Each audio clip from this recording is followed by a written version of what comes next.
ಒಬ್ಬ ಸಂತಿದ್ದ. ಸಂತನ ಹತ್ತಿರ ಒಬ್ಬ ಬಂದ,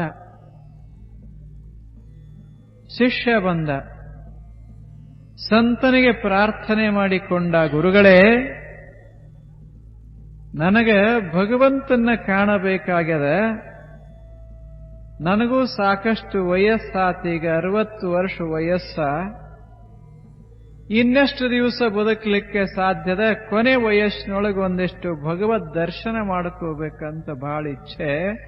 ಸಂತರೇ, ಒಂದಿಷ್ಟು ಮಾರ್ಗದರ್ಶನ ಮಾಡಿ, ನನಗೆ ಯಾವಾಗ ಆದೀತು ಹೇಳಿ ಅಂದ. ಅವಾಗ ಸಂತ ಕೇಳ್ದ, 60 ವರ್ಷದಾಗ ಏನೇನು ಮಾಡಿದಿ ಹೇಳು ಅಂದ.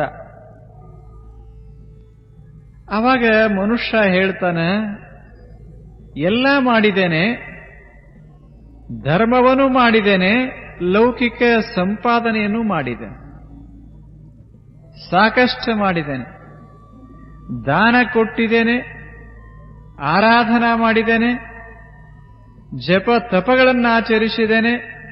ಆದರೆ ಏನು ಮಾಡೋದದ? ಭಗವತ್ ದರ್ಶನ ಆಗಿಲ್ಲ ಸಂತರೇ. ಆದ್ದರಿಂದ ಭಗವತ್ ದರ್ಶನ ಆಗುವಂಥದ್ದೇನಾದರೂ ಸಾಧನ ಇದ್ರೆ ಹೇಳಿ, ಅದು ನನಗೆ ಸಾಧ್ಯ ಆಗಬೇಕಂಥ ಸಾಧನ ಹೇಳಿ ಅಂದ. ಅವಾಗ ಗುರುಗಳು ಸಂತರು ಹೇಳ್ತಾರೆ, ಬಹಳ ಸುಲಭದ ಒಂದು ಸಾಧನ ಹೇಳ್ತೇನೆ, ಬಹಳ ಸುಲಭ, ನಿನ್ನ ವಯಸ್ಸಿಗೆ ಬಹಳ ಬಹಳ ಹದವಾದಂಥ ಸಾಧನ, ಬಹಳ ಚಿಕ್ಕ ಸಾಧನ, ಸುಲಭ ಸಾಧನ. ಇಷ್ಟು ಆಚರಿಸಿ ಬಿಡು, ಸಹಜವಾಗಿ ನಿನಗೆ ಅದು ಲಭ್ಯವಾದೀತು ಇದು ಅಂದ. ಭಗವದ್ ದರ್ಶನ ಮನುಷ್ಯನಿಗೆ ಬಹಳ ಸಮಾಧಾನ ಆತು, ಯಾರಿಗಾದರೂ ಆಗ್ತದೆ. ಯಾವಾಗಲೂ ಸಾಧನೆ ಹೆಂಗಿರಬೇಕು? ಬಹಳ ಬೇಗ ಫಲ ಕೊಡಬೇಕು, ಬಹಳ ಕಷ್ಟ ಆಗಬಾರದು, ಹಾಗೆ ಸಾಧನ ಇರಬೇಕು. ಫಲ ಮಾತ್ರ ಬಹಳ ದೊಡ್ಡದಿರಬೇಕು. ಹಿಂಗೆ ಯಾರು ಬಯಸೋದಿಲ್ಲ? ಎಲ್ಲರೂ ಅದನ್ನೇ ಬಯಸ್ತಾರೆ. ಈಗ ಸಾಧನ ಹೇಳಿಸ್ಕೊಳ್ಳಿಕ್ಕೆ ಹೋದಾಗ ನಮಗೆ ಯೋಗ್ಯ ಆಗಬೇಕು. 5 ನಿಮಿಷದಾಗ ಸಾಧನ ಮುಗಿಬೇಕು. ಆದರೆ ಭಗವತ್ ಸಾಕ್ಷಾತ್ಕಾರ 4 ದಿವಸದಾಗ ಆಗಬೇಕು. ಅಂಥದೊಂದು ಸಾಧನ ಹೇಳಿ ಅಂತ ನಾವು ಕೇಳಿದ್ರೆ, ಒಬ್ಬ ಗುರು ಹೇಳೇ ಬಿಟ್ರೆ ಎಷ್ಟು ಆನಂದ ಆಗಬೇಡ? ಹಂಗ ಮನುಷ್ಯಗೆ ಸಂತೋಷ ಆತು. ಆವಾಗ ಮನುಷ್ಯ ಕೇಳ್ದ, ಹೇಳಿ ಒಂದು ಸಾಧನ ನಾನು ನಿಶ್ಚಿತವಾಗಿ ಮಾಡ್ತೇನೆ ಹೇಳಿ ಅಂದ. ಅವಾಗ ಸಂತ ಹೇಳ್ದ, ಏನಿಲ್ಲ, ಇಲ್ಲಿ ಸಮೀಪದೊಳಗ ಒಂದು ಹಳ್ಳದ, ಇದೊಂದು ಗಡಿಗೆ, ಹೊಸ ಗಡಿಗೆ ನನ್ನ ಹತ್ತಿರದ, ಇದನ್ನು ಹೋಗಿ ಆ ಹಳ್ಳದ ನೀರ ತುಂಬಿಕೊಂಡು ಬಾ ಅಂದ. ಸಾಧನ ಹೇಳ್ತೀನಿ, ತುಂಬಿಕೊಂಡು ಬಾ ಅಂದ. ಹೋದ ಈ ಮನುಷ್ಯ, ಹಳ್ಳಕ್ಕೆ ಹೋದ.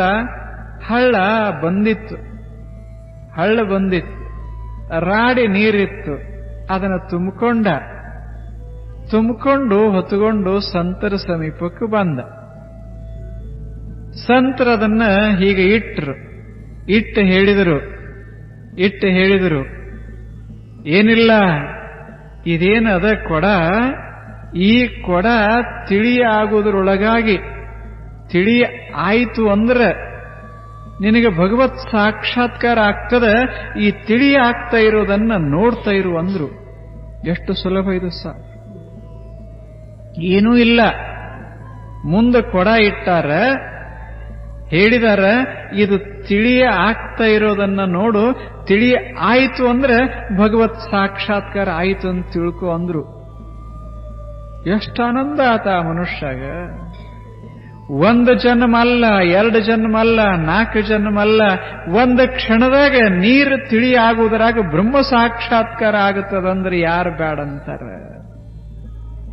ಎಷ್ಟು ಆನಂದ ಆಗಿತ್ತು. ಕೂತ, ಅದು ಕೊಡ ಹೀಗ ಹರಿವಿ ಅಂಥದು ಹಿಂಗಿಟ್ರು. ಈತ ನೋಡ್ಕೋತ ಕೂತ, ಏಕಚಿತ್ತ ಇಟ್ಟು ನೋಡ್ತಾ ಕೂತ. ಅದು ಸ್ವಲ್ಪ ನೀರು ತಿಳಿಯಾಗಕ್ಕೆ ಹತ್ತಿತ್ತು, ರಾಡಿ ಕೆಳಗೆ ಹೋಗ್ತಾ ಇತ್ತು. ಅಷ್ಟ್ರಾಗ ಗುರು ಏನ್ ಮಾಡಿದಾರಂದ್ರೆ ಇನ್ನೊಂದು ಸ್ವಲ್ಪ ಉಳಿದತ್ತು, ಎಲ್ಲ ಹೋಗುತ್ತಿತ್ತು. ಗುರುಗಳು ಅಳಿಗಾಡಿಸಿ ಬಿಟ್ರು. ಮತ್ತ ರಾಡಿ ಎತ್ತು ಮ್ಯಾಲ. ಇವ ನೋಡ್ತಾ ಮತ್ತ ಕೂತ 1 ತಾಸು ಹಿಡಿದಿತ್ತು ಅಗಳೆ, ಮತ್ತೊಂದು ತಾಸು ಕೂಡೋ ಪ್ರಸಂಗ ಬಂತು. ನೋಡ್ತಾ ಕೂತ 1 ತಾಸು ಮುಗಿಲಿಕ್ಕೆ ಬಂದಿತ್ತು. ಮತ್ತು ಗುರುಗಳು ಅದನ್ನ ಅಲಗಾಡಿಸಿ ಹಂಗ ಇಟ್ರು. ಅವಾಗ ಸಿಟ್ಟು ಬಂತು, ಶಿಷ್ಯಾಗ ಸಿಟ್ಟು ಬಂತು. ಗುರುಗಳೇ, ಹಿಂಗ ಅಲಗಾಡಿಸ್ಕೋತು ಹೋಗಿ ಬಿಟ್ರೆ ಆಗೋದೆ ಅವಾಗ ಭಗವತ್ ದರ್ಶನ ಅಂದ.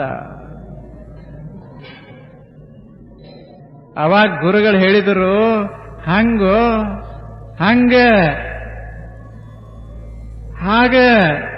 60 ವರ್ಷ ಸಾಧನ ಮಾಡಿದರೂ ಸಹಿತ ಯಾಕಾಗಿಲ್ಲ ಅಂದ್ರೆ, ಈ ಮನಸ್ಸನ್ನು ಗಡಿಗೆ ಅಳಿಗಾಡಿಸ್ಕೋತ ಕುಂತಾಗ ಎಷ್ಟು ಜನ್ಮ ಬಂದ್ರೆ ಭಗವತ್ ದರ್ಶನ ಆದೀತ್ ಹೇಳೋ. ರಾಡಿ ಹೇಳೋದ ಒಳಗ ಈಗ ಒಂದು ಸ್ವಲ್ಪ ಈಗ ಕೂತು ಪ್ರವಚನ ಕೇಳುವುದರಾಗ ಮನಸ್ಸು ತಿಳಿಯಾದಂಗ ಆಗ್ತದೆ. ಹಿಂಗ ಬಿಟ್ಟು ಹೊರಗೆ ಹೋಗುವುದರಾಗ ದಾರ್ಯಾಗ ಯಾವರ ದಾರಿ ಬಿಡದೆ ಇದ್ರೆ ಮತ್ತೆ ಕಲಿಕೆ ಬಿಡ್ತದ ಒಳಗ. ಇಲ್ಲೇನು ಇಷ್ಟೆಲ್ಲ ತಣ್ಣ ಕೂತಿರಲ್ಲ, ಸಮಾಧಾನಲೆ ಕೂತಿರಲ್ಲ, ಮರೆತು ಕೂತಿರಲ್ಲ. ಸ್ವಲ್ಪ ಹೊರಗೆ ಹೋಗುವಾಗ ನಿಮ್ಮದು ಒಂದು ಚಪ್ಪಲ್ ಯಾರೇ ಓದು ಬಿಟ್ಟಿದ್ರೆ ಗತಿ ಏನಾಗಬೇಡ. ಎಲ್ಲಿ ಶಾಂತಿ ಯೋಗ, ಎಲ್ಲಿ ಧರ್ಮಯೋಗ, ಯಾವುದೇನದ ಕಲಕೋ ಅವಕಾಶ ಇದು ಪ್ರಸಂಗಗಳು ಜಗತ್ತಿನಾಗ ಬಹಳಷ್ಟು. ಸಮಾಧಾನಲೆ ಉಳಿ ಅಂದ್ರೆ ಹೆಂಗಾಗ್ತದ ಹೇಳಿ. ರಾಮ ಸೀತಾದೇವಿಗೆ ಲಗ್ನ ಆತು. ವಸಿಷ್ಠ ಬಹಳ ಚೆನ್ನಾಗಿನೇ ಲಗ್ನ ಮಾಡ್ದ, ಒಳ್ಳೆ ಮುಹೂರ್ತ ನೋಡ್ದ. ಒಂದಿಷ್ಟು ಅದರಾಗ ಮುಹೂರ್ತದಾಗ ಹೆಚ್ಚು ಕಡಿಮೆ ಮಾಡಿರ್ಲಿಲ್ಲ. ಇಂಥ ಮುಹೂರ್ತದಾಗ ನೋಡಿದ ರಾಮ ಸೀತೆಯರ ಲಗ್ನದ ಇದರೊಳಗ ಒಂದು ಸ್ವಲ್ಪ ಬಿತ್ತು. ಏನು ಬಿತ್ತು? ಸಂಶಯದ ಹಳ್ಳ ಬಿತ್ತು ಒಳಗ, ರಾಡಿ ಬಿತ್ತು ಒಳಗ. ಕಲಕ್ತು, ರಾಮನ ಮನಸ್ಸು ಕಲಕ್ತು, ಸೀತೆಯ ಮನಸ್ಸು ಕಲಕ್ತು. ಸಾಯೋತಕ ಕಲಕಿದ್ದು ತಿಳಿಯಾಗಲಿಲ್ಲ ಅಂದ ಬಳಕ ನಮ್ಮಂಥವ್ರದ್ದು ಎಷ್ಟು ಕಲಕಿರಬೇಡ, ಹೆಂಗ ತಿಳಿಯಾಗೋದು? ಕಲಕುವಂತೆ ಮಾಡೋರು ಬಹಳ ಜನ ಈ ಜಗತ್ತಿನಾಗ, ತಿಳಿಗೊಳಿಸೋರು ಬಹಳ ಕಡಿಮೆ ಜನ ಈ ಜಗತ್ತಿನಾಗ. ಸಮಾಧಾನಲೇ ಇರಪ್ಪ, ಸಮಾಧಾನಲೇ ಇರು, ಸಮಾಧಾನ ಇರು, ಶಾಂತವಾಗಿರು ಅಂತ ಹೇಳೋರು ಯಾರದಾರ? ಒಂದು ಕೈ ನೋಡಂತ ಹೇಳೋರದಾರೆ ವಿನಃ ಸಮಾಧಾನ ಇರುವಂತ ಹೇಳೋರು ಯಾರದಾರ?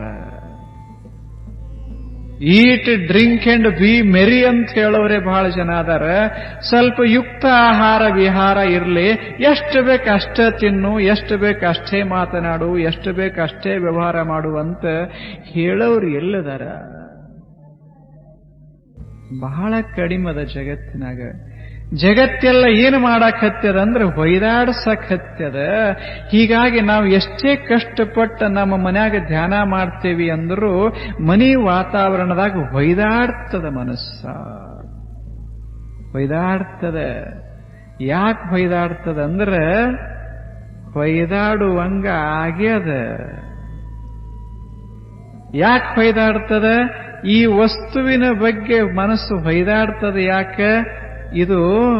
ಇದು ಈ ವಸ್ತು ಮತ್ತು ಮನಸ್ಸ ಇವೆರಡೂ ಅಂಟಿಕೊಂಡಾವ, ಬಂಧನಗೊಂಡಾವ. ಮನಸ್ಸು ಇದಕ್ಕೆ ಬಂಧಿತ ಆದ ಬಳಿಕ ಇದರಾಗ ಆಗೋ ಬದಲಾವಣೆ ಎಲ್ಲ ಮನುಷ್ಯನಾಗ ಆಗಾಕತ್ತಿರ್ತದ. ಇದರಾಗ ಆಗೋ ಬದಲಾವಣೆ ಎಲ್ಲ ಮನುಷ್ಯನಾಗ ಆಗ್ತದೆ. ಇದಕ್ಕೆ ಸ್ವಲ್ಪ ಬಣ್ಣ ಹೋಯಿತು ಅಂದ್ರೆ, ಬಂಗಾರದ ಬಣ್ಣದ ಒಂದಿಟ್ಟು ಹೋತು ಅಂದ್ರೆ ಮನುಷ್ಯನಾಗ ಬಣ್ಣವಾದಂಗಾಗ್ತದೆ. ಇದು ಸುಂದರ ಆಯಿತು ಅಂದ್ರೆ ಮನುಷ್ಯನಾಗ ಸುಂದರ ಆದಂಗಾಗ್ತದೆ. ಇಷ್ಟು ಹೊರಗಿನ ವಸ್ತುಗಳಿಗೆ ಮನಸ್ಸ ಅಂಟಿಕೊಂಡಿದ್ದರಿಂದ ಇದನ್ನ ಮನಸ್ಸನ್ನ ಸ್ವಸ್ಥವಾಗಿಡೋದು ಬಹಳ ಕಷ್ಟ ಆಗಿಬಿಟ್ಟದ. ಬಹಳ ಕಷ್ಟ. ನಮ್ಮ ಮನಸ್ಸನ್ನ ಕಟ್ಟಿ ಹಾಕ್ಯಾವ, ಜಗತ್ತಿನ ವಸ್ತುಗಳು ಕಟ್ಟಿ ಹಾಕ್ಯಾವ. ಕಟ್ಟಿ ಹಾಕಿ. ಅರ್ಥವ ನಮ್ಮ ಮನಸ್ಸೇ ತನ್ನನ್ನ ತಾನು ವಸ್ತುಗಳಿಗೆ ಕಟ್ಟಿಕೊಂಡದ. ಯಾವುದರೆ ಅನ್ರೆ ರೂಪಕವಾಗಿ ಅಂದರೆ ವಸ್ತುಗಳು ಕಟ್ಟಿ ಹಾಕ್ಯಾವ, ತಾತ್ವಿಕವಾಗಿ ಅಂದರೆ ಮನಸ್ಸ ಅದಕ್ಕೆ ಜೋತು ಬಿದ್ದದ, ಮನಸ್ಸನ್ನ ಬಂಧಿಸಿ ಬಿಟ್ಟಾವ. ಆದರೆ ಬಂಧನ ಗೊತ್ತಾಗುವುದಿಲ್ಲ. ಏನು ನಮ್ಮನ್ನ ಬಂಧಿಸದ ಅದು ಗೊತ್ತಾಗುವುದಿಲ್ಲ. ಯಾವಾಗ ಗೊತ್ತಾಗ್ತದಂದ್ರೆ ಅದರಿಂದ ದೂರ ಸರದಾಗ ಗೊತ್ತಾಗ್ತದೆ. ಒಂದು ಹಕ್ಕಿ ಹಾರ್ತು ಆಕಾಶದಾಗ, ಅದು ಆಕಾಶ ಪಕ್ಷಿ ಸ್ಕೈಲಾರ್ಕ್ ಹಾರ್ತು ಆಕಾಶಕ್ಕೆ ಬಹಳ ಎತ್ತರ ಹಾರ್ತದ. ಆಕಾಶದೊಳಗ ಸ್ಕೈಲಾರ್ಕ್ ಆಕಾಶ ಪಕ್ಷಿ, ಗಗನ ಪಕ್ಷಿ ಅಂತ ಒಂದದ. ಮ್ಯಾಲ ಹಾರ್ತಾ ಹೋಗ್ತಾ ಇತ್ತು. ಹಾದಿಯೊಳಗ ಒಂದು ಮೇಘ ಬೆಟ್ಟೆ ಆತು, ಮಾಡ ಭೆಟ್ಟಿ ಆತು. ಮಾಡನು ತೇಲ್ತಾ ಹೊರಟಿತ್ತು. ಅವಾಗ ಹಕ್ಕಿ ಹಾರಾಡೋದನ್ನ ನೋಡಿ, ಗಗನ ಹಕ್ಕಿ ಹಾರ್ತಾ ಇರೋದನ್ನ ನೋಡಿ ಮೇಘಕ್ಕೆ ಬಹಳ ಸಂತೋಷ ಆಯಿತು. ಅದು ಮೇಘ ಕೇಳಿತು, ಅದಕ್ಕೆ ಹಕ್ಕಿ ಕೇಳಿತು, ಏನಪ್ಪಾ ಎಷ್ಟು ಚೆನ್ನಾಗಿ ಹಾರ್ತೀಯಲ್ಲೋ, ನಾನು ಕೂಡ ಬರ್ತೇನು ಅಂತು. ಅವಾಗ ಹಕ್ಕಿ ಕೇಳ್ತು, ನೀ ಎಲ್ಲಿ ಹೋಗ್ತಿ ಅಂತ ಕೇಳ್ತು ಮೋಡಕ್ಕೆ. ಅವಾಗ ಮೋಡ ಹೇಳ್ತು, ಎಲ್ಲಿ ಅನ್ನೋದೇನಿಲ್ಲ, ಎಲ್ಲಿ ಹೋದರೆ ಸಂತೋಷ ಆದೀತೋ ಅಲ್ಲಿ ಹೋಗ್ತಾ ಇದ್ದೇನೆ, ಬರ್ತೀಯೇನು ಅಂತು. ಆವಾಗ ಹಕ್ಕಿ ಹೇಳ್ತು, ಅವಶ್ಯ ಬರ್ತೇನೆ, ನಾನು ಬೇಕಾದಷ್ಟು ಹಾರಬಲ್ಲೆ, ನಿನ್ನ ಕೂಡ ಬರ್ತೇನೆ, ನನಗೆ ವಿಶ್ವದ ಸತ್ಯ ದರ್ಶನ ಮಾಡಿಸು, ಭಗವದ್ ದರ್ಶನ ಮಾಡಿಸು ಅಂತು ಹಕ್ಕಿ ಸ್ಕೈಲಾರ್ಕ್. ಆವಾಗ ಮೇಘ ಕರ್ಕೊಂಡು ಹೊರಟಿತು, ಸಾವಕಾಶ ತೇಲಿ ಹೊರಟಿತ್ತು. ಇದು ಹಾರಾಕತ್ತಿತ್ತು. ಬಹಳ ದೂರ ಹಾರಿದ ಬಳಿಕ ಹಿಂದೆ ಬೀಳಾಕತ್ತು. ಯಾವುದು? ಹಕ್ಕಿ ಹಿಂದೆ ಬೀಳಾಕತ್ತು. ಮೇಘ ಸಾವಕಾಶ ತೇಲಿ ಮುಂದುವರಟಿತ್ತು. ಹಕ್ಕಿಗೆ ಕೇಳ್ತು ಮೇಘ, ಯಾಕೆ ಹಿಂದೆ ಬೀಳ್ತೀಯಲ್ಲ ಅಂತು. ಅವಾಗ ಹೇಳ್ತದ, ನೋಡಬೇಕು ಮನಃಶಾಸ್ತ್ರ ಇದು. ಅವಾಗ ಹಕ್ಕಿ ಹೇಳ್ತದ, ಗೆಳೆಯನೇ, ಏನೋ ಒಂದು ಜಗ್ಗದಂಗ ಆಕತ್ತಿತ್ತು ನನಗೆ. ಮೊದಲು ಒಂದೇನು ಉತ್ಸಾಹದಿಂದ ಹೊರಟಿದ್ದೆ, ಆ ಉತ್ಸಾಹ ಕಡಿಮೆ ಆಗ್ಯದ. ಯಾವುದೋ ಜಗ್ಗಿ ಹಿಂದ ಎಳಿತಾದ, ಅದು ಏನಂತೂ ಗೊತ್ತಾಗಲ್ಲ ನನಗ ಅಂತು. ಅವಾಗ ಮೇಘ ಹೇಳ್ತು, ಎಲ್ಲಾದರೂ ಗೂಡು ಕಟ್ಟಿದೆಯೇನೋ ಅಂತ ಕೇಳ್ತು. ಪಕ್ಷಿ ಹೇಳ್ತು, ಹೌದು, ಒಂದು ಗೂಡ ಕಟ್ಟಿದ್ದೇನೆ. ಬೀದರದೊಳಗ ಒಂದು ಸುಂದರ ಗಿಡದ ಮೇಲೆ ಒಂದು ಚಿಕ್ಕ ಗೂಡ ಕಟ್ಟಿದ್ದೇನೆ. ಗೂಡಿನೊಳಗೆ ಒಂದೆರಡು ತತ್ತಿ ಇಟ್ಟಿದ್ದೇನೆ ಅಂತು. ಯಾವುದು? ಅಕ್ಕಿ.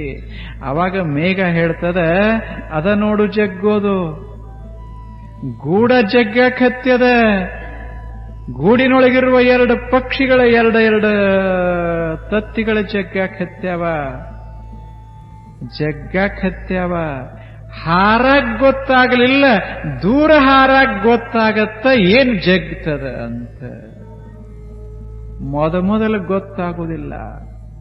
ಮೊದಲ ಪ್ರವಚನಕ್ಕೆ ಬರ್ತದ, ಸನ್ಯಾಸಿಗಳ ಬೆನ್ನತ್ತೇ ಹೋಗ್ತದ, ಅಲ್ಲಮ ಪ್ರಭುವನ್ನ ಅನುಸರಿಸಿನೇ ಹೋಗ್ತದ.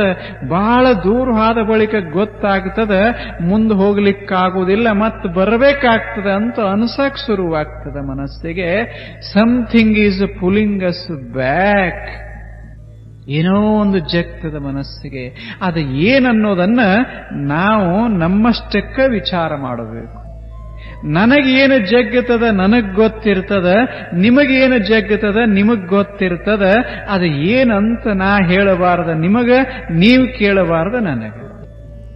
ಎಂಥವ್ರದ ಜಗ್ಗತದ ಅಂದ ಬಳಕ ಪಾಪ ನಮ್ಮಂಥವ್ರದ್ದು ಯಾಕೆ ಜಗ್ಲಿಕ್ಕಿಲ್ಲ ಹೇಳಿ. ಎಲ್ಲರೂ ಏನೋ ಕತಿ ಹೇಳ್ತಾರೆ, ಇಂದ್ರ ಚಂದ್ರರ ಕತಿ ಹೇಳ್ತಾರ. ಅಂಥವ್ರೇ ಎಲ್ಲಿಂದ ಎಲ್ಲಿಗೆ ಬರ್ತಾರ, ಜಗ್ಗಿ ಬರ್ತಾರ. ಇನ್ನು ನಮ್ಮಂಥವ್ರದ್ದೇನದ? ಒಂದಿಷ್ಟು ಏನದಪ್ಪ? ಬಹಳ ನಾವು ಹುಡುಕಾಡಕೋಬೇಕು. ನಮ್ಮನ್ನು ಯಾವುದು ಜಗ್ಗಿತದ, ಯಾವುದು ಕಟ್ಟಿ ಹಾಕ್ಯದ. ಹೊರಗಿನ ಕಟ್ಟು ಬಿಡಿಸೋದು ಬಹಳ ಸುಲಭ, ಒಳಗಿನ ಕಟ್ಟು ಬಿಡಿಸೋದು ಬಹಳ ಕಷ್ಟದ. ಹೊರಗಿನ ಕಟ್ಟು ಎಷ್ಟೊತ್ತ ನಿಮ್ಮನ್ನ ಕಟ್ಟಿ ಹಾಕಿದ್ರೆ ನನ್ನಂಥ ಒಬ್ಬ ಮನುಷ್ಯ ಬಂದು ಅದನ್ನ ಕತ್ತರಿಸಿ ನಿಮ್ಮನ್ನ ಫ್ರೀ ಮಾಡ್ಲಿಕ್ಕೆ ಬರ್ತದೆ. ಆದರೆ ಒಳಗಿನ ಕಟ್ಟು ನನಗೆ ಹೆಂಗ್ ಕತ್ತರಿಸಕ್ ಬರ್ತದ? ಯಾಕೆ ನಂದ ಕಟ್ಟು ನನಗ್ ಕತ್ತರಿಸಕ್ ಬರುದಿಲ್ಲ ಅಂದ ಬಳಿಕ ನಿಮ್ಮದರೆ ನನಗೆ ಹೆಂಗ್ ಕತ್ತರಿಸಕ್ ಬರ್ತದೆ? ನಾರೇ ಮುಕ್ತಿ ಇರಬೇಕಲ್ಲ. ಸನ್ಯಾಸಿಯಾದ ನನ್ನ ಮನಸ್ಸೇ ಅಂಟಿಕೊಂಡಿತ್ತು ಅಂದ್ರೆ ನನ್ನನ್ನು ನಾನೇ ಕಟ್ಟಿ ಹಾಕಿಕೊಂಡಿರ್ತೇನೆ, ಅದರಿಂದ ಬಂಧಿತನಾಗ್ತಾ ಇಲ್ಲಂದಾಗ ನಿಮಗೆ ಹೆಂಗೆ ಮುಕ್ತ ಮಾಡ್ಲಿಕ್ಕಾಗ್ತದೆ? ಸನ್ಯಾಸಿಯ ಮನಸ್ಸು ಹಣಕ್ಕೆ ಕಟ್ಟಿ ಹಾಕಲ್ಪಟ್ಟಿರ್ತದೆ, ಜನಕ್ಕೆ ಕಟ್ಟಿ ಹಾಕಲ್ಪಟ್ಟಿರ್ತದೆ. ಬಹಳಷ್ಟು ನಿಮ್ಮ ಇನ್ನ ಬಹಳ ಸುಲಭದವ. ಮನಿ, ಹೆಂಡತಿ, ಮಕ್ಕಳು ಇಷ್ಟಕ್ಕೆ ಸೀಮಿತ. ನಮ್ಮಂಥವ್ರ ಮನಸ್ಸು ಹಂಗಲ್ಲದು, ಹಂಗಲ್ಲ. ಬಹಳ ಹೆಂಡತಿ ಸತ್ತು ಬಳಕ, ಮಕ್ಕಳು ಹಾದ ಬಳಿಕ, ಮನಿ ಬಿದ್ದ ಬಳಕ ನೀವು ಮುಕ್ತರೇ, ಮುಕ್ತ. ನಮ್ಮದು ಹಂಗಿಲ್ಲ. ಜಗತ್ತು ಹೋದರೂ ಸಹಿತ ನಮ್ಮದು ಮುಕ್ತಿ ಆಗೋದಿಲ್ಲ. ಅಷ್ಟು ಬಂಧನ ನಮಗೆ, ಅಷ್ಟು ಬಂಧನ. ಏನ್ ನೋಡಬೇಕು? ಏನಿಲ್ಲದ ಬಂಧನ ಮನುಷ್ಯ ಹಾಕಿಕೊಂಡಿರ್ತಾನ. ಸುಮ್ಮನೆ ತಲೆ ಹಾಕೊಂಡು ಬಿಟ್ಟಿರ್ತಾನ, ಬಹಳ ತಲೆ ಹಾಕೊಂಡಿರ್ತಾನ. ಏನು ಹಾಕೊಂಡಿರ್ತಾನ, ಯಾವುದಕ್ಕೆ ಕಟ್ಟಲ್ಪಟ್ಟಿರ್ತಾನ, ಅದನ್ನ ಗುರುತಿಸೋದು ಮೊದಲನೇ ಕೆಲಸ. ಏನಪ್ಪ ಅದು? ಒಂದು ಸಣ್ಣದೊಂದು ಉದಾಹರಣೆ ಹೇಳ್ತೀನಿ, ಸುಮ್ಮನೆ ಇರ್ಲಿ ಅಂತ. ಒಬ್ಬ ಬಹಳ ಚಲೋ ಸನ್ಯಾಸಿ ಮಲ್ಕೊಂಡಿದ್ದ. ಒಂದು ಸುಂದರ ಕುಟೀರದೊಳಗೆ ಮಲಗಿದ್ದ. ಮ್ಯಾಲ ಒಂದಿಷ್ಟು ಗವಾಕ್ಷ ಇತ್ತು, ಅದರಿಂದ ಕಿರಣಗಳು ಬರ್ತಿದ್ದು, ಚಂದ್ರನ ಕಿರಣ ಒಳಗೆ ಬರ್ತಿದ್ದು. ಬಹಳ ಒಳ್ಳೆ ಸಂತಾತ. ವಯಸ್ಸು ಸುಮಾರು 60-70 ಆಗಿರಬೇಕು. ಇಂಥ ಒಬ್ಬ ಮಹಾ ಒಳ್ಳೆ ಮನುಷ್ಯ, ಸನ್ಯಾಸಿ, ಗುರು. ಮಲಗಿದ್ದ, ನಿದ್ದೆ ಹತ್ತಿದ್ದಿಲ್ಲ. ಉಳ್ಳಾಡ್ದ, ನಿದ್ದೆ ಹತ್ತಿಲ್ಲ.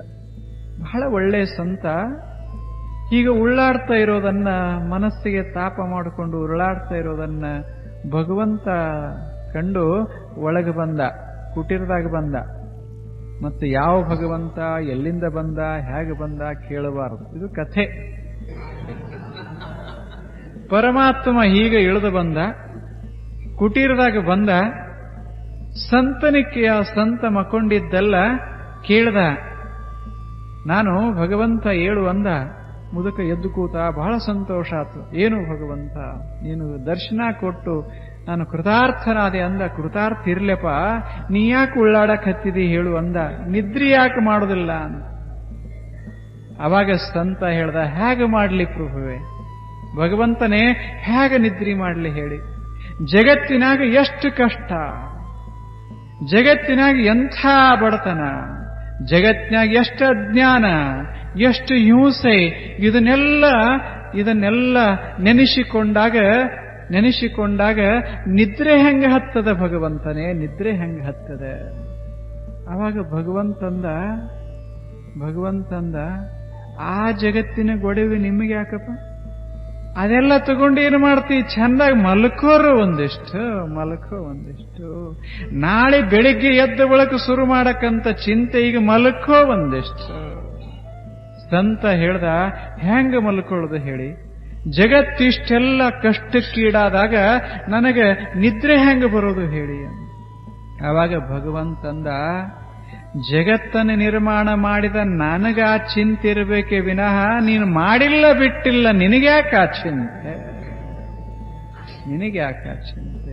ಪರ ಚಿಂತೆ ಯಮಗೆ ಕಯ್ಯ, ಎಮ್ಮ ಚಿಂತೆ ಹಾಸಲುಂಟು ಹೊದಿಯಲುಂಟು. ಕೂಡಲ ಸಂಗಮ ಒಲಿಯನೋ ಎಂಬ ಚಿಂತೆ ಹಾಸಲುಂಟು ಹೊದಿಯಲುಂಟು. ಮೊದಲು ನೀನು ಸುಖವಾಗಿರ, ಮೊದಲ ಚಿಂತೆ ನಿಶ್ಚಿಂತವಾಗು. ಆ ಬಳಿಕ ಇನ್ನೊಬ್ಬರ ಚಿಂತೆ ತೆಗೆದು ಹಾಕ್ಲಿಕ್ಕೆ ಸಾಧ್ಯ ಆದೀತು. ನಿನಗ ಇಲ್ಲಂದ ಬಳಿಕ ಇನ್ನೊಬ್ಬರಿಗೆ ಹೆಂಗಾಗ್ತದಪ್ಪ? ಮೊದಲು ಮಲ್ಕೊಳಕ್ ಕಲಿ, ರಾತ್ರಿ ಕಣ್ತುಂಬ ನಿದ್ರಿ ಮಾಡಕ್ ಕಲಿ, ಎದ್ದ ಬಳಿಕ ಮತ್ತೆ ಚಿಂತೆ ಮಾಡಕ್ಕಂತೋ. ಈಗ ಮೊದಲು ಮಲ್ಕೋ ಒಂದಿಷ್ಟು.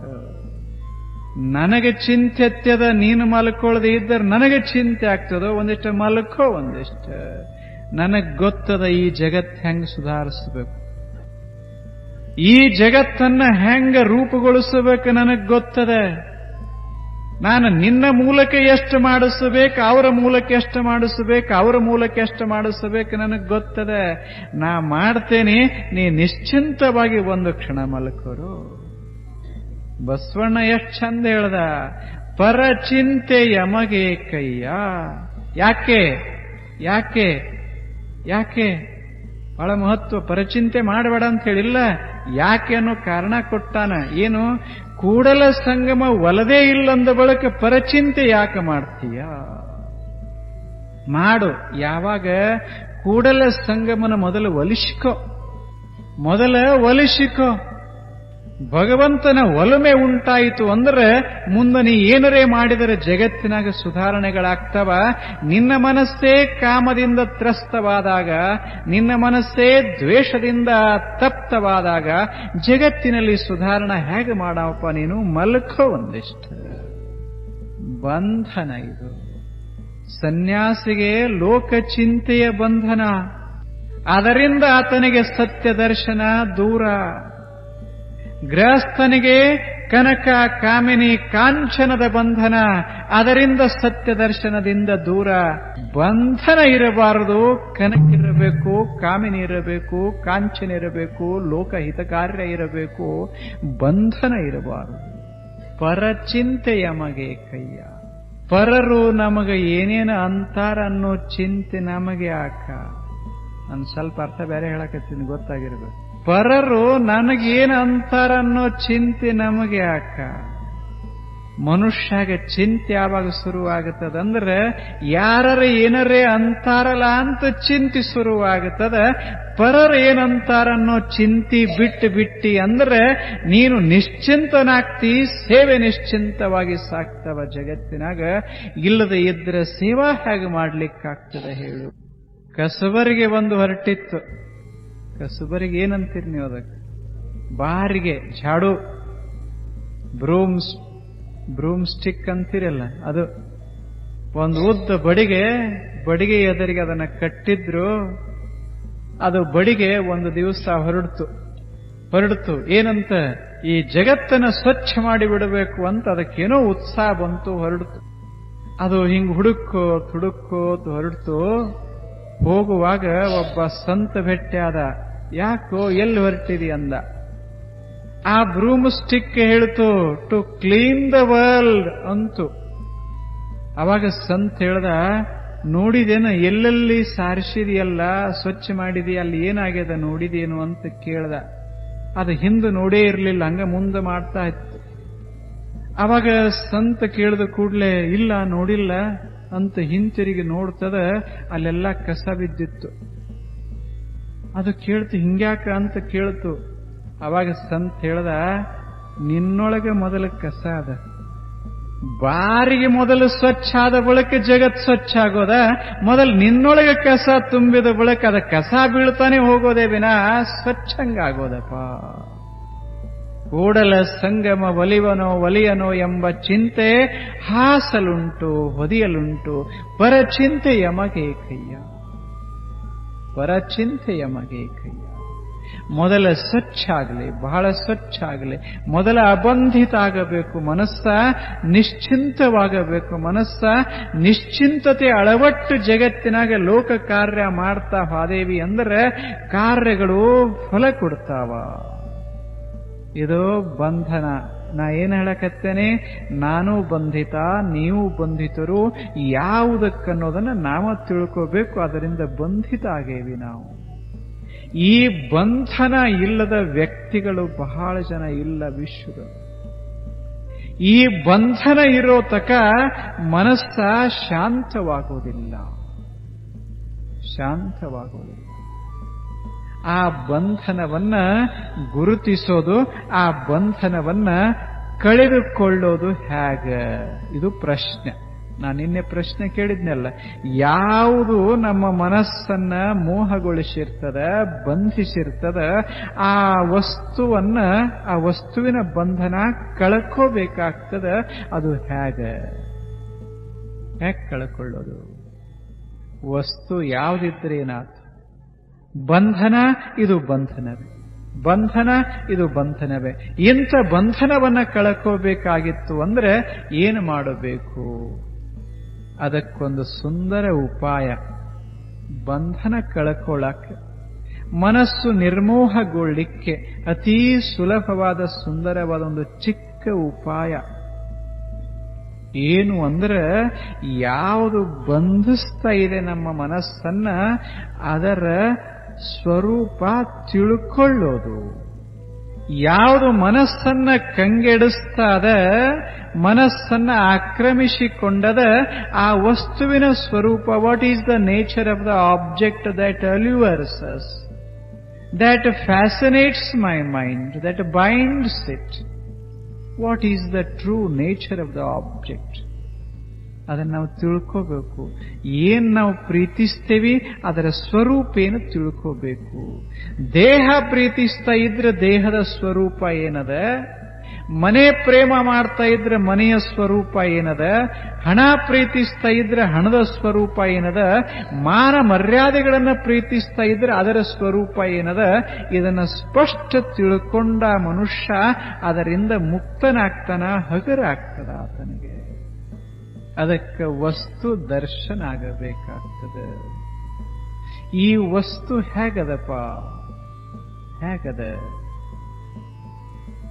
ಹೇಗದ? ಒಂದು ಸಾಮಾನ್ಯ ಸಾದಾ ಮಾತಿನಾಗ ಹೇಳಬೇಕಾದ್ರೆ ವಸ್ತು ಹೇಗದ ಅಂದ್ರೆ, ಹೇಗೆ ಇರ್ತದ ಹಾಗೆ ಯಾವಾಗಲೂ ಇರುವುದಿಲ್ಲ, ಅದು ಹಾಗೆ ಅದ. ಕಲ್ಪನೆಗೆ ಬರ್ತದಲ್ಲ. ಈಗ ನನಗೆ ಹೇಗೆ ಅನಿಸ್ತದ ಹಾಗೆ ಇರುವುದಿಲ್ಲ, ಅದೇ ಆ ವಸ್ತುವಿನ ಸ್ವರೂಪ. ಈಗ ನಿಮ್ಮನ್ನ ನೋಡಿದಾಗ ನಿಮ್ಮ ಮುಖದ ಮೇಲೆ ಏನದ ಅದು ಹೀಗ ಇರುವುದಿಲ್ಲ, ಇದು ಅದರ ಸ್ವರೂಪ. ನಾನು ಈಗಿಲ್ಲಿ ಕೂತೇನೆ, ಆರಾಮದ. ಇಲ್ಲಿ ಗಾದಿ ಹಾಸಿದಾರ, ಮ್ಯಾಲ ಹೊದಿಕೆ ಹಾಕಿದಾರ, ಬಹಳ ಮೆತ್ತಗಾಗ್ಯದ. ನಿಮಗಷ್ಟು ಚೆನ್ನಾಗಿಲ್ಲ, ನನಗಷ್ಟು ಚೆನ್ನಾಗ್ಯದ. ಇಷ್ಟದ. ಮುಂದೆ ಇದನ್ನ ಟೇಬಲ್ ಇಟ್ಟಿದಾರ, ಇದನ್ನೆಲ್ಲ ಇಟ್ಟಿದಾರ, ಆನಂದ ಅನಿಸ್ತದ. ಇಷ್ಟು ಜನ ಎದುರಿಗೆ, ಕೆಳಗೆ ಆರಾಮ, ಮ್ಯಾಲ ಆರಾಮ, ಮುಂದೆಲ್ಲ ಮಾತನಾಡುವ ಅನುಕೂಲತೆಗಳು ಇಷ್ಟೆಲ್ಲ ಇದ್ದರೂ ಸಹಿತ ಇದು ಹಿಂಗ ಇರುವುದಿಲ್ಲ. ಏನಾಗುತ್ತದ? ಈಗ ಒಂದು ತಾಸು ಕುಂತ್ರೆ ಇದು ಸರಿಯಾಗುತ್ತದ. ಎಲ್ಲರೂ ಹೋಗುತ್ತಿದ್ದರೂ ಸಹಿತನ ಇಲ್ಲಿ ಕೂತೆ ಅಂದ್ರೆ ಇದು ಮತ್ತೇನಾರ ರೂಪ ತಾಳ್ತದೆ. ಇದು ಏನಾಗುತ್ತದೆ? ಇದನ್ನ ಬಿಟ್ಟೇ ಬಿಡಬಾರ್ದಂತ ನಾ ಇಲ್ಲೇ ಕೂತು ಬಿಟ್ರೆ ಏನ್ ಮಾಡ್ತೀರಿ ನೀವೆಲ್ಲ? ಏನು ಮಾಡ್ತೀರಿ? ಗೌರವ ಸಲ್ಲಿಸ್ತೀರ? ಏನು ಮತ್ತೊಂದು ಹೂವಿನ ಮಾಲೆ ಹಾಕ್ತೀರ? ಏನಿಲ್ಲ. ಏನು ಮಾಡ್ತೀರಿ? ತಗೊಂಡು ಹೋಗಿ ಧಾರವಾಡಕ್ಕೆ ಹಾಕ್ತೀರಿ ವಿನಃ ಇನ್ನೇನು ಮಾಡ್ಲಿಕ್ಕಾಗ್ತದೆ? ಇಲ್ಲ. ಯಾವುದರದ ಆಯುಷ್ಯ ಎಷ್ಟು ಅನ್ನೋದನ್ನು ಗುರುತಿಸಿ ಅಷ್ಟ ಸಂತೋಷ ಪಡೋದೇ ಆ ವಸ್ತುವಿನ ಸ್ವರೂಪ ದರ್ಶನದ. ಇದು ಬಹಳೊತ್ತಲ್ಲ, ಈ ಸುಖ ಬಹಳೊತ್ತಲ್ಲ. ಇದು ಒಂದು ತಾಸಿಂದು ಅನ್ನುವ ಕರಾರ ಮೇಲೆ ನಾವು ಬಂದವರಿಲ್ಲ. ಇದು ಕಾಂಟ್ರಾಕ್ಟ್. ನೀವು ಹೇಳಬೇಕು, ನಾವು ತಾಸ್ ತಕ ಕೂಡ್ತೇವಿ, ನಾವು ತಾಸ್ ತಕ ಹಾಸ್ತೇವಿ. ಮುಂದೆ ಹೇಳಿದರೆ ಇಲ್ಲ. ಹೆಂಗ ಈ ಕರಾರ ನನಗೂ ನೆನಪದ, ನಿಮಗೂ ನೆನಪದ, ಹಂಗ ಪ್ರಪಂಚದ ಕರಾರ ನೆನಪಿಲ್ಲ, ಅದಕ್ಕೆ ಹಂಗಾಗ್ಯದ. ವಸ್ತು ಹೆಂಗದವಪ್ಪ ಅಂದ್ರೆ ಇದು ಹೆಂಗದ, ಅದು ಹಂಗದ. ಏನಾಗತ್ಯ ವಸ್ತು ಅಂದ್ರೆ ಇದ್ದಂಗ ಅವು ಯಾವಾಗೂ ಇರುವುದಿಲ್ಲ. ಇಬ್ಬರ ಮಿತ್ರರ ಮೈತ್ರಿ ಬಹಳ ಚಂದ ಇರ್ತದ, ಹಂಗ ಇರುವುದಿಲ್ಲ. ಇದೇನು ದೊಡ್ಡ ತತ್ವೇನು ಅಲ್ಲ. ಅಲ್ಲೇನು ಬಹಳ ದೊಡ್ಡ ತತ್ವ. ಯಾಕೆ? ಇದನ್ನು ತಿಳಿತು ಜೀವನ ಸಾರ್ಥಕ ಆಗ್ತದೆ, ತಿಳಿದಿದ್ರೆ ಜೀವನ ಬರಿಬಾದಾಗ್ತದೆ. ಅಂಥ ಸುಂದರ ತತ್ವ ಇದ್ದಂಗಿರುವುದಿಲ್ಲ. ಕಾಳ ಬೆಳದಿಂಗಳ ಸಿರಿ ಸ್ಥಿರವಲ್ಲ. ಕಾಳ ಬೆಳದಿಂಗಳಂದ್ರೇನು? ಕಾಳ ಬೆಳದಿಂಗಳಂದ್ರೆ ಈ ಹುಣ್ಣಿಮೆ ಆದ ಬಳಿಕ ಬೆಳದಿಂಗಳು ಶುರುವಾಗುತ್ತದಲ್ಲ, ಅದಕ್ಕೆ ಕಾಳ ಬೆಳದಿಂಗಳಂತಾರೆ. ಕೃಷ್ಣ ಪಕ್ಷ, ಶುಕ್ಲ ಪಕ್ಷದ ಬೆಳದಿಂಗಳ ಬ್ಯಾರೆ, ಕೃಷ್ಣ ಪಕ್ಷದ ಬೆಳದಿಂಗಳ ಬ್ಯಾರೆ. ಕೃಷ್ಣ ಪಕ್ಷದ ಬೆಳದಿಂಗಳ ಹಿಂದೆ ಇದ್ದಂಗ ನಾಳೆ ಇರುವುದಿಲ್ಲ, ನಾಳೆ ಇದ್ದಂಗ ನಾಡ್ದು ಇರುವುದಿಲ್ಲ. ಕಡಿಮೆ ಆಕ್ಕೋತ ಕಾಳ ಹೆಚ್ಚಾಗತ್ತೆ, ಬೆಳದಿಂಗಳ ಕಡಿಮೆ ಆಗ್ತದೆ, ಕಾಳ ಬೆಳದಿಂಗಳ ಶುರುವಾಗ್ತದೆ. ಹಂಗೆ ಏನಾದರೂ ಒಂದಿಷ್ಟು ಯಾವ ವಸ್ತುವನ್ನು ನೋಡಿ ನಾವು ಮುಗ್ಧ ಆಗ್ತೇವೆ, ಯಾವುದನ್ನ ಪ್ರೀತಿಸ್ತೇವೆ, ಮೋಹಿಸ್ತೇವೆ, ಆ ವಸ್ತು ಕಾಳ ಬೆಳದಿಂಗಳಿದ್ದಂಗದ. ನಾವೇನು ಪ್ರೀತಿಸ್ತೇವಿ ಅದಕ್ಕೆ depth, it has no depth. It is just superficial, therefore it disappears. It changes moment by moment. ಮ್ಯಾಲಷ್ಟೇ ಅದ. ಏನು ನೋಡ್ತೇವಿ ಅದು ಯಾವುದನ್ನ ಮೋಹಿಸ್ತೇವಿ ಅದು ಒಳಗಿಲ್ಲ, ಮ್ಯಾಲದ. ಒಳಗ ಮೋಹಿಸಿದ್ದೇವಿ ಅಂದ್ರೆ ಪ್ರಶ್ನೆ ಬರ್ತದ್ದಲ್ಲ. ಈಗ ತಮ್ಮ ಕಲ್ಪನೆಗೆ ಬರಬೇಕಾದರೆ ಮೋಹಿಸ್ತೇವೆ, ಒಂದೇನೋ ಮೋಹಿಸ್ತೇವೆ, ಒಂದು ರೂಪ ಮೋಹಿಸ್ತೇವೆ, ಒಂದು ರೂಪ ಮೋಹಿಸ್ತೇವೆ. ಆ ರೂಪ ಮೋಹಿಸಿದ ಮನುಷ್ಯ ಏನು ಮೋಹಿಸ್ತಾನ, ಪ್ರೀತಿಸ್ತಾನ? ಆ ರೂಪಿನ ಹಿಂದಿರುವ ಅಸ್ತಿತ್ವವನ್ನು ಪ್ರೀತಿಸೋದಿಲ್ಲ, ಆ ರೂಪ ಪ್ರೀತಿಸ್ತಾನ. ಯಾವುದನ್ನ ಪ್ರೀತಿಸ್ತಾನ ಆ ರೂಪ ಅದ ಮ್ಯಾಲಷ್ಟೇ ಅದ, ಒಳಗಿಲ್ಲ. ಈಗ ನನ್ನ ಮುಖ ಹಿಂಗದ, ಇದು ಒಳಗಿಲ್ಲ. ನಿಮ್ಮ ಮುಖ ಹೀಗದ, ನೋಡಿದ್ರೆ ನನಗೆ ಸಂತೋಷ ಆಗತ್ತೆ, ನೋಡಿದ್ರೆ ಮುಗ್ಧಾಗಿ ಬಿಡ್ತೇನೆ. ಇಷ್ಟು ಚಂದ ನಿಮ್ಮ ಮುಖ, ಅದರ ಮ್ಯಾಲಷ್ಟೇ, ಒಳಗು ಹೊಕ್ಕ ನೀವು ಯಾರಂತ ನೋಡಾಕ್ ಹೋಗಿ ಬಿಟ್ರೆ ಮ್ಯಾಲಿಂದ ಅಡಿಗೆ ಹೋಗುತ್ತದೆ. ಇದು ಮ್ಯಾಲಷ್ಟೇ ಅದ, ಒಳಗಿಲ್ಲ. ಯಾವ್ಯಾವುದು ಮ್ಯಾಲದ ಅದು ನಮ್ಮನ್ನ ಮೋಹಗೊಳಿಸ್ಯದ, ಯಾವುದು ಒಳಗದ ಅದು ನಮಗ್ ಕಂಡಿಲ್ಲ, ಮೋಹಗೊಳಿಸೋ ಪ್ರಶ್ನೆ ಇಲ್ಲ. ನಾವು ಹೆಂಡತಿಯಂತ ಪ್ರೀತಿಸ್ತೇವೆ ವಿನಃ ಹೆಂಡತಿಯ ದೇಹ ಪ್ರೀತಿಸ್ತೇವೆ, ರೂಪ ಪ್ರೀತಿಸ್ತೇವೆ. ಆದರೆ ದೇಹ ಹೆಂಡತಿಯಲ್ಲ, ರೂಪ ಹೆಂಡತಿಯಲ್ಲ. ಒಳಗಿರುವ individual consciousness, individual soul is quite different from the body of the individual, the thoughts and the feelings of the individual. Who is the wife? Not the individual soul, nor even the body, but just the feelings are the constituents of the wife. ಏನಿಲ್ಲ ಸ್ವಲ್ಪ ಆಲೋಚನಾ ಮಾಡಿ ಬಿಟ್ರೆ ಏನು ಒಳಗದ ಅದು ಪ್ರಜ್ಞೆ, ಅದು ಅರಿವ, ಅದು ಆತ್ಮ. ಅದನ್ನು ನಾವು ಹೆಂಡತಿ ಮಾಡಿಕೊಳ್ಳಿಕ್ಕಾಗೋದಿಲ್ಲ, ಗಂಡನ್ನ ಮಾಡಿಕೊಳ್ಳಿಕ್ಕಾಗೋದಿಲ್ಲ. ಆತ್ಮ ಅದು ಇಟ್ ಈಸ್ ನೀದರ್ ಮೇಲ್ ನಾರ್ ಫೀಮೇಲ್. ಅದ ಗಂಡಲ್ಲ, ಹೆಣ್ಣಲ್ಲ, ಅದು ಒಳಗಿರೋದು, ಮ್ಯಾಲ ತೋರಿರೋದು ಒಂದು ರೂಪ. ಇದು ದೇಹ, ಇದು ರೂಪ. ದೇಹದ ಮೇಲೆ ಸೌಂದರ್ಯ, ಇದು ರೂಪ. ಸೌಂದರ್ಯ ಕಂಡ ವರ ಮುಗ್ಧಾದ ಲಗ್ನಾದ. ಆ ಬಳಿಕ ಏನೋ ಒಂದು ಸ್ವಲ್ಪ ಆಗಿ ಮುಖ ಕೆಟ್ಟಿತೋ, ಮೈಲಿ ಬೇನೆ ಆಗಿ ಮುಖ ಕೆಟ್ಟಿತೋ. ಇನ್ನ ಹೆಂಡತಿ ಅದಾಳ, ದೇಹ ಅದ, ಒಳಗ ಭಾವನೆಗಳದಾವ.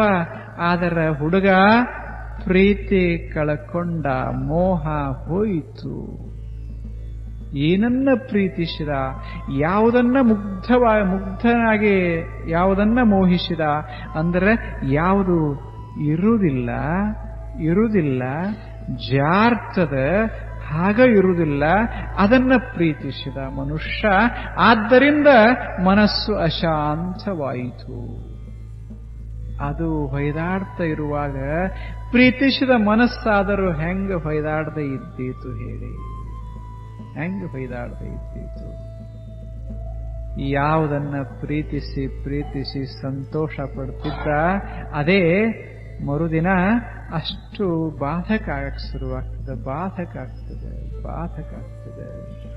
ಹಾಗ ಎಲ್ಲವೂ ಒಂದು ಒಂದು ಮನೆ ನಾವು ಮಾಡಿರ್ತೇವೆ, ಹೊಸ ಮನೆ ಮಾರಾಟ ಮಾಡಕ್ ಹೋದ್ರೆ 10 ಲಕ್ಷ ರೂಪಾಯಿ ಬರ್ತವೆ. 1 ವರ್ಷ ಆದ ಬಳಿಕ 10 ಲಕ್ಷ ಬರುವುದಿಲ್ಲ, ಸ್ವಲ್ಪ ಕಡಿಮೆ ಆಗ್ತದೆ. ಒಂದು 50-60 ವರ್ಷ ಆದ ಬಳಿಕ ಆ ಮೂಲಿ ಬೀಳಾಕ್ ಹತ್ಯದ, ಈ ಮೂಲಿ ಬೀಳಾಕ್ ಹತ್ಯದ. ಇದನ್ನ ತಗೋ ಅಂದ್ರೆ ಬಿಲ್ಡಿಂಗ್ ರೊಕ್ಕ ಕೊಡುದಿಲ್ಲ, ನೆಲ ತಗೊಂಡಾರೆ ವಿನಃ ಬಿಲ್ಡಿಂಗ್ ತಗೊಳುದಿಲ್ಲ ಯಾರು. ಹಂಗ ಕಾಲು ಸರದಂಗ ಯಾವ ವಸ್ತುವಿನ ಮೋಹ ಮನಸ್ಸನ್ನ ತುಂಬಿಕೊಂಡಿರ್ತದ ಅಂಥ ವಸ್ತು ಸರಿತದ, ಒಂದಿಷ್ಟು ಸರಿದು ಹೋಗ್ತದ. ಈ ಸರಿಯುವ ಗುಣ ವಸ್ತುವಿನೊಳಗ ಅದ ಅಂತ ಮನುಷ್ಯ ತಿಳ್ಕೊಂಡ ಅಂದ್ರೆ ಅವನ ಮನಸ್ಸು ಶಾಂತವಾಗ್ತದೆ. ಮೊದಲ ಇದು ಹಿಂಗಿರುವುದಿಲ್ಲ ಅಂತ ಮೊದಲ ತಿಳ್ಕೊಂಡು ಬಿಟ್ರೆ ನಂತರ ಹಂಗ ಇರದಿದ್ರ ತಲೆ ಕೆಡುವುದಿಲ್ಲ. ನಮ್ದು ಹಂಗಾಗಿಲ್ಲ, ಇದು ಹಿಂಗ ಇರ್ತದಂತ ತಿಳ್ಕೊಂಡೇವಿ.